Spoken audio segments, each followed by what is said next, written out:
Hello, fearless gamers, and welcome back to another episode of The Joy of Painting Minis. And I do apologize again for last time's little mess up where I accidentally forgot to record a bunch of footage that I did. I took a quick break to give my paint a little time to dry and such, and I ended up starting to paint, and I thought I hit the record button, and apparently I didn't. So, let us dive right into continuing this project in hopes that this doesn't happen again. And we'll be using the paints that you see on your screen right now. And let us jump right in. So, Cypher for the most part is pretty much done for most. All I really have to do is the gloves, the holsters, and then highlight the robe and such. So what I need to do before I do that is the final piece of his model, which is the sword. Which, could it be the lion sword? Could it be Luthor's sword? Who knows? So we are going to go and paint this guy right up. So I'm going to first take a black, and we're going to paint up the scabbard a little bit more, because I want to paint that up just a little bit more, because it did chip a little bit.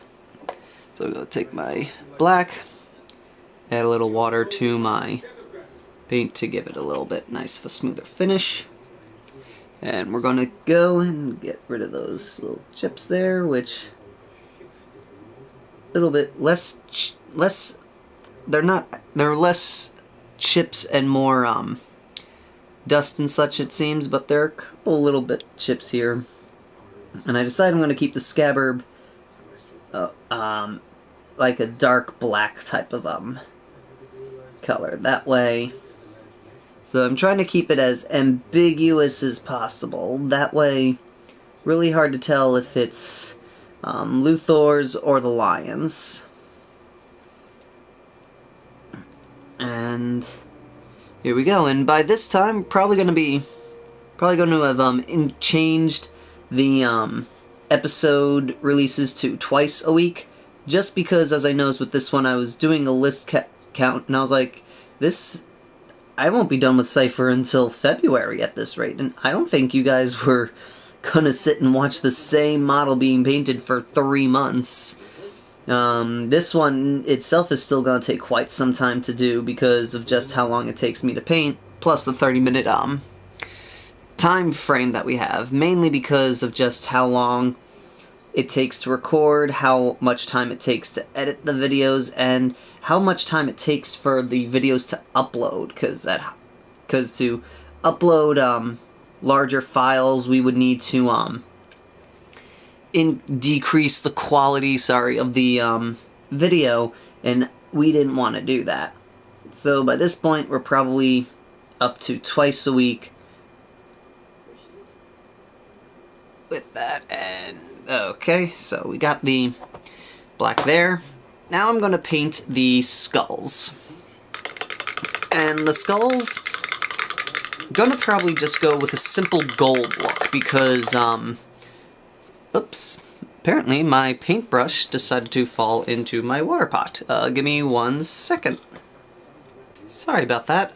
The tip of my brush came off and just fell to the bottom of my paint cup. So for this, because it is a gold, I'm going to start with a brown color. And I'm going to experiment a little bit with this and go for a lighter brown than I normally do, because I just want to see how that would look with this. And plus, it'll also kind of make it different, so it'll kind of stand out a little bit more and look a little bit more unique. And so I'm going to paint it a very light brown. And I'm just going to see where this takes us.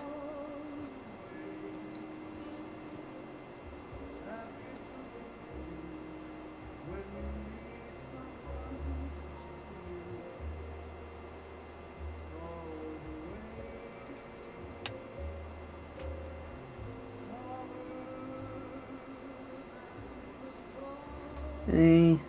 And again, for anyone who is wondering about it, the reason going with gold is because, brown is because brown is a very nice natural looking shade, shadow color to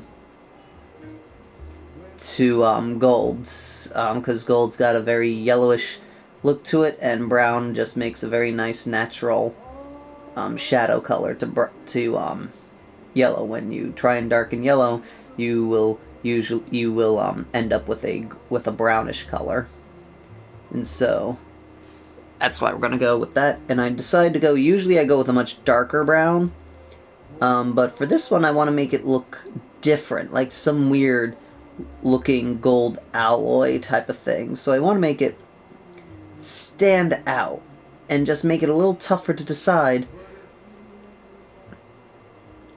who it belongs to, because that's the mystery behind it all, is what sword is this? And we'll see from there. And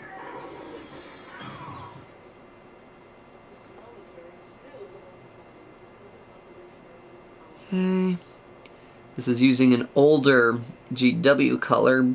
I very rarely buy like when I buy paints, because of how little painting I do at any given time, I tend to try and get them to go as far as I possibly can, because I don't want to keep spending money on so many paints and such. And typically I buy more than I need. That way it will last a lot longer. And also back in a while, GW paints used to have a little bit of a better shelf life than they do nowadays.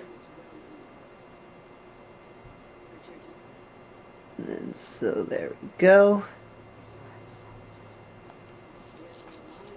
Alright. And then I'm gonna also paint the top of the handle here.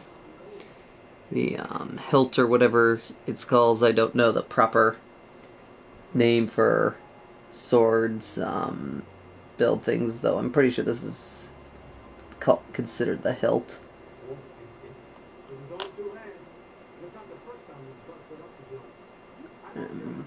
Yeah.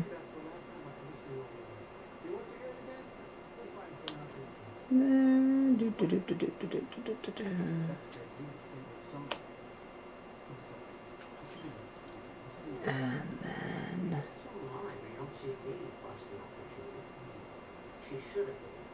okay. Boom. Now I put that aside.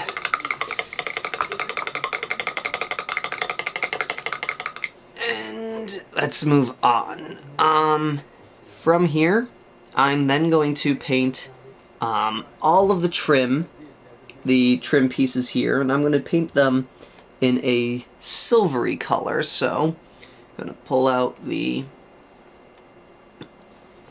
old silver color I've been using as my base for pretty much all of my metal colors so far on Cypher.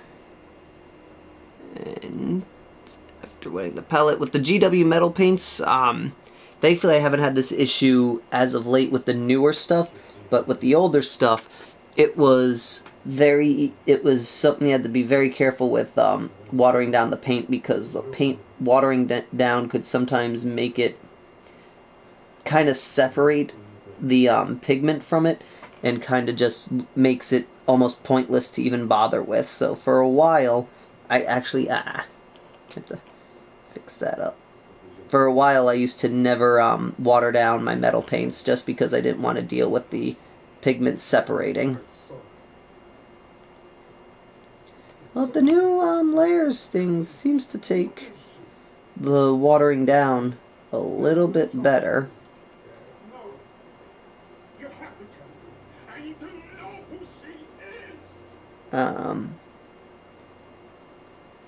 Half the time it seems like when GW does take feedback, it's usually only about the hobby materials and the such, more than anything.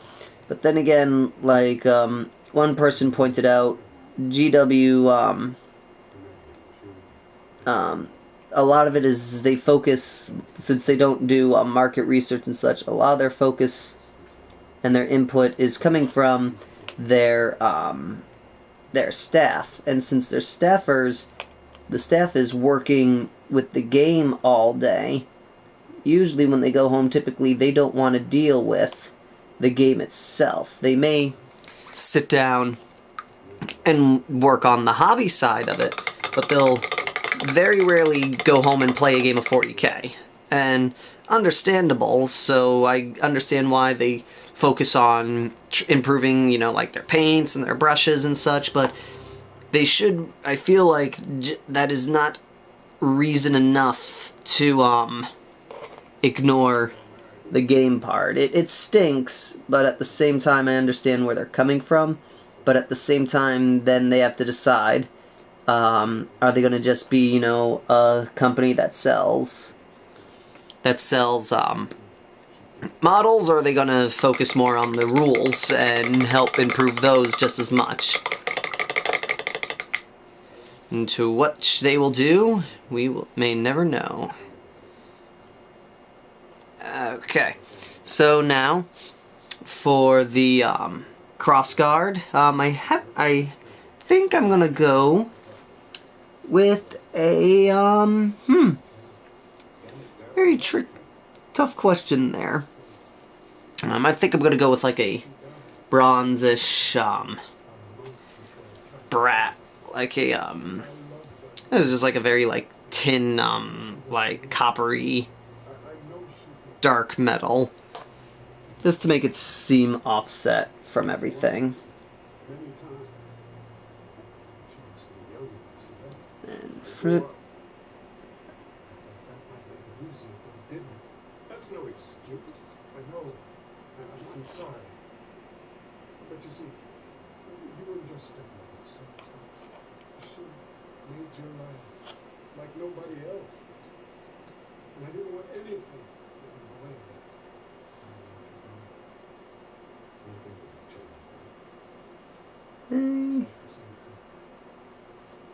Once the sword is done, then we can move on to the final steps. And I'm sure a lot of people are probably excited for that, because then that means different model.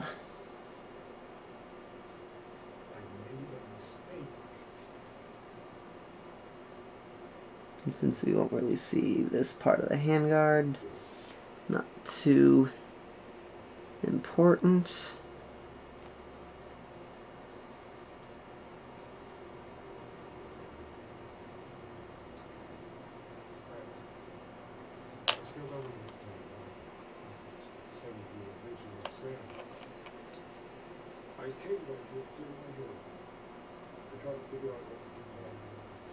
Okay.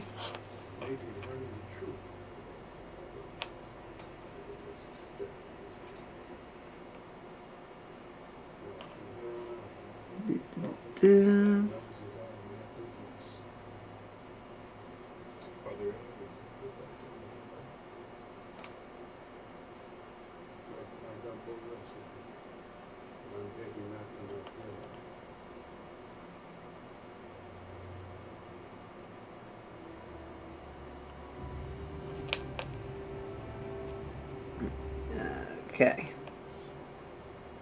So with that done, I'm going to now add the first layer of the gold to these skulls here, which is going to be a fairly darker gold color of the three that I typically use. Well, there's two, technically, that have the word gold in their paint, and that's how I decide their color. And so we're going to use that first, and I'm going to apply it just to the raised areas.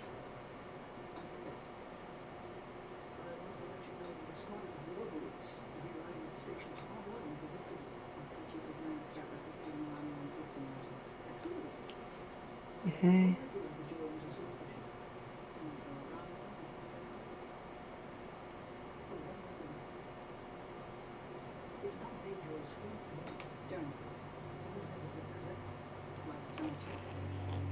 Okay.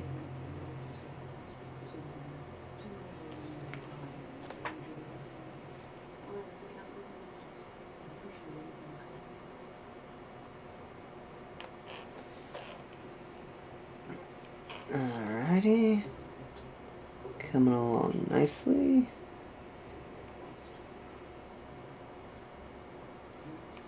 And just a quick piece here, up here.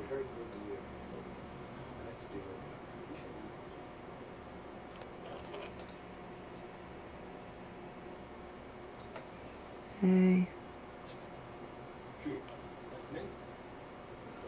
And there we go. So now we can move on to adding a... Oh, but forgot the skull in the back here. Forget about him.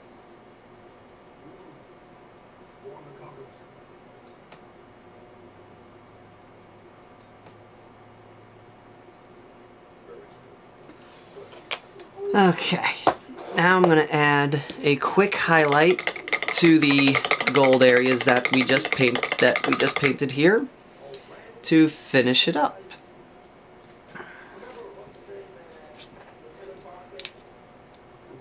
Okay.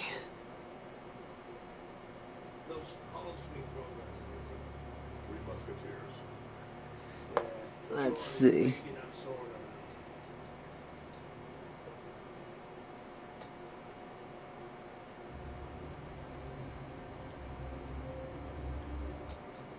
And then here, the raised eye holes there.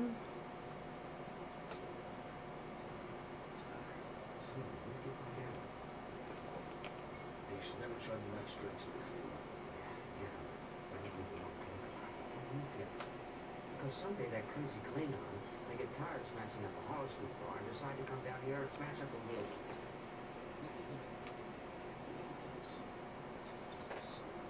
Okay, and then just a little bit more detail there. Sorry again for blocking.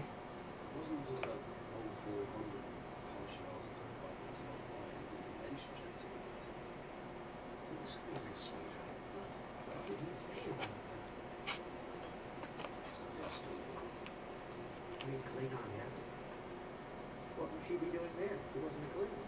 As far as war was concerned, she was. She did join us amongst them. That what makes them think she's not innocent. She never ate the heart of little Barnished.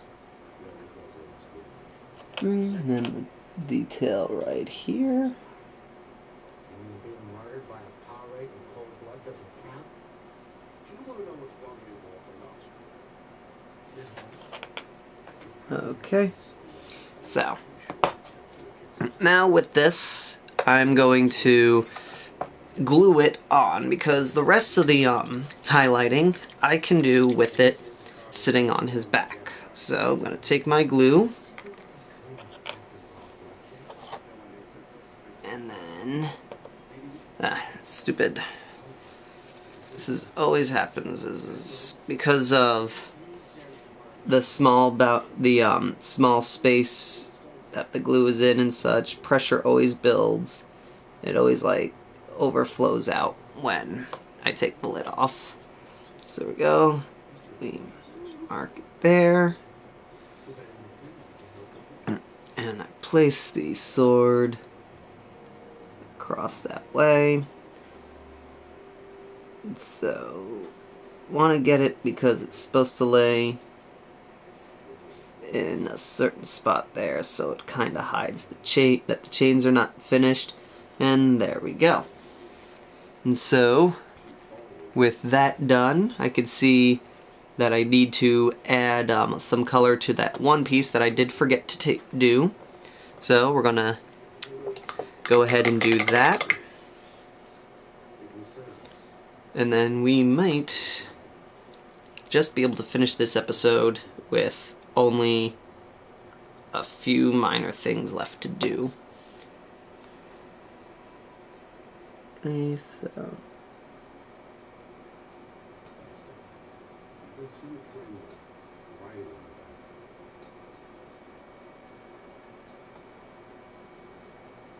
Okay. So, now, with that done, I'm going to take a wash to all the silver pieces, which, where's my black wash? There we go. Excuse me. And,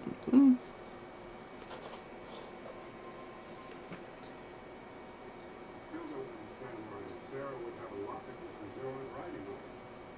I don't recall her ever mentioning Benjo to me. Maybe she didn't know it was you. Maybe it was a gift or something. What is it? The description says Orb of the Innocent. I never knew there was an order in the emissary.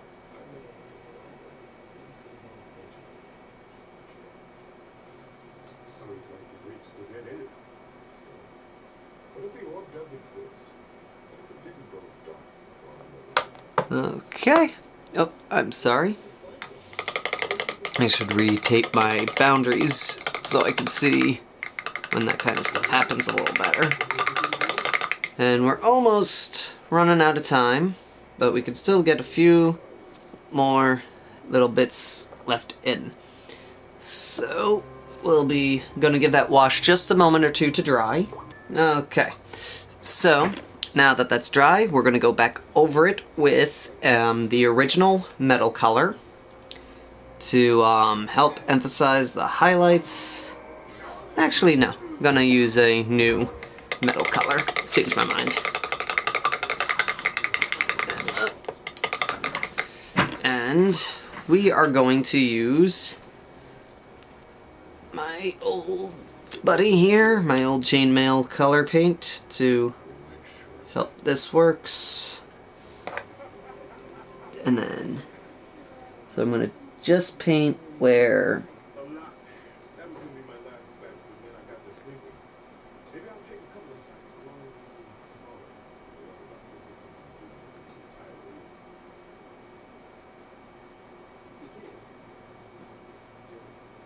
I never see it.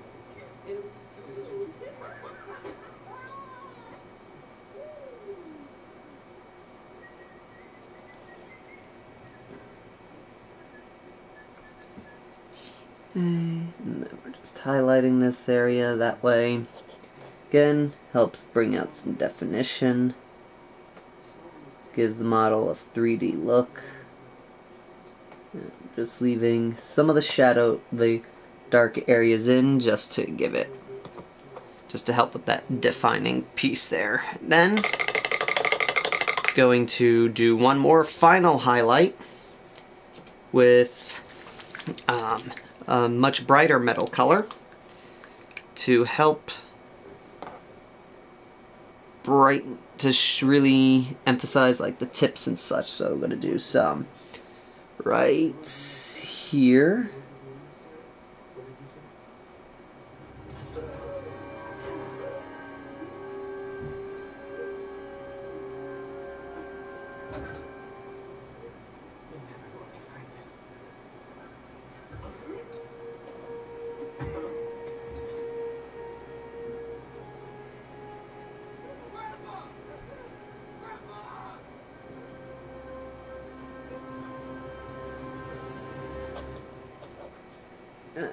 Okay.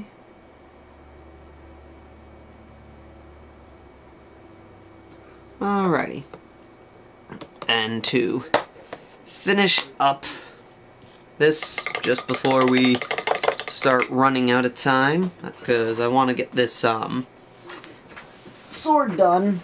That way we don't have much left to do. We're going to go over the darker, the tinny,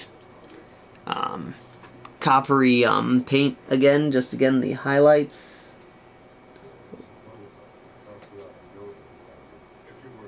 so they appear not as dark.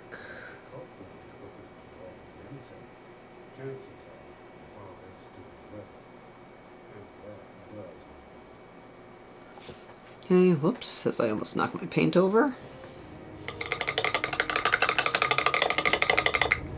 And then it's not a very popular look for highlighting gold, but I'm going to use a very bright silver look on just some finer points on the gold pieces here, just to give it like this whitish, like, light look. So I'm going to just do a little dab there, dab there, dab there, and dab there. Okay, and up at just a very tiny dab. There. Okay. That's it.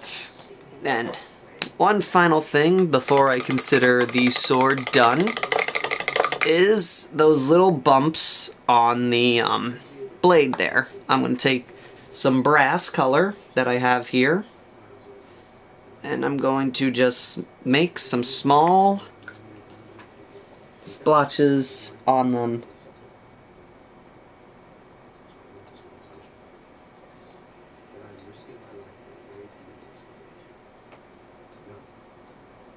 It means I'm going to risk my life, or a friend is risking his life, or a great deal of You're going to? Well, somebody has to make sure things back in one piece.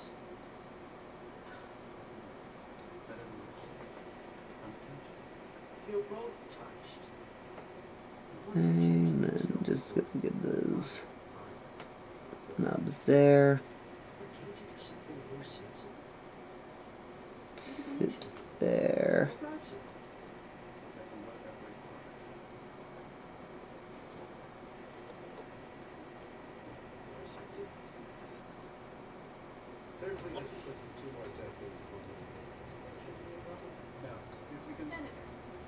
And there we go.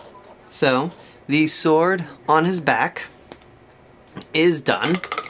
And that is all the time we have for today. So, he's looking pretty good. All we have left is the gloves and major highlights all across him and the cloak. So, thank you all for watching, and until next time, Fearless Gamers, take care.